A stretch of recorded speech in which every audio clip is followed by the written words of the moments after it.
everyone, it's Cheryl from Teaching 2 and 3-year-olds. A reader emailed me asking, how do you organize and store your theme-related materials? And that's a really good question because for a long time, we didn't. And when it came to setting up a theme in our classroom, we had to literally, it was like a scavenger hunt through our storage room trying to find all the pieces that we needed for that week. So, probably about 4 years ago, we came up with the idea to have theme boxes.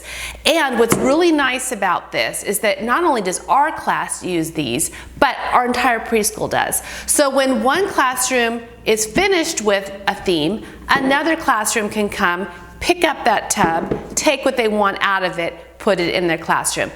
It is wonderful because it saves a lot of time. You've got all your stuff put together, and you aren't having to always go out and buy new materials.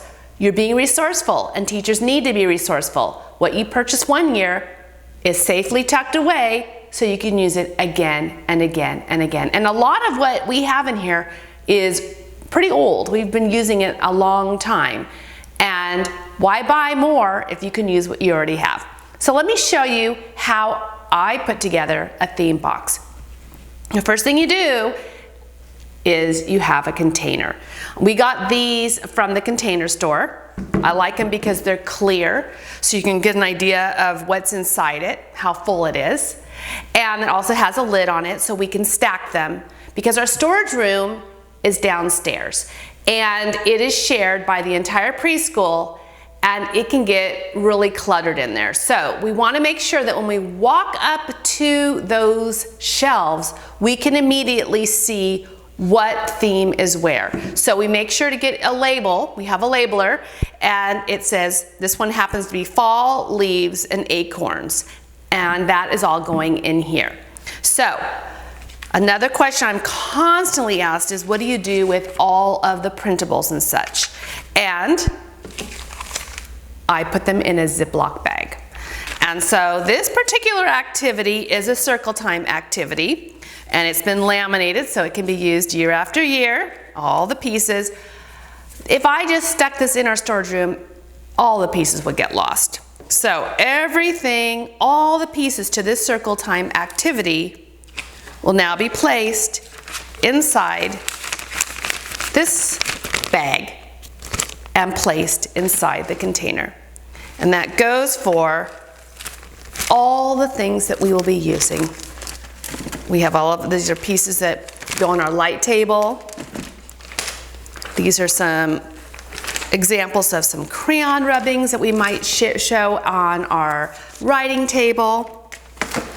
We've got coloring pages and do-a-dot marker pages. We have our leaf-shaped sponges that we just can stick right in here. It's still in its original bag. Again, we've got more color pages.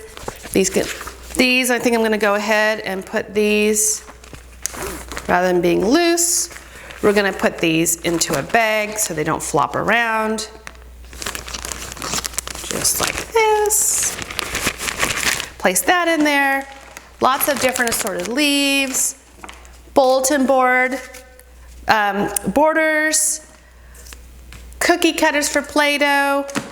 This is a little activity, counting activity. We can put our decorations in there. We've got our Play-Doh mats that we'll put in there. More decorations, fine motor, etc.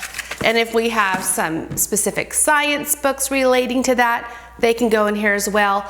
But we do keep our books in our preschool library, which is on the shelf that's in the same storage room as our theme boxes.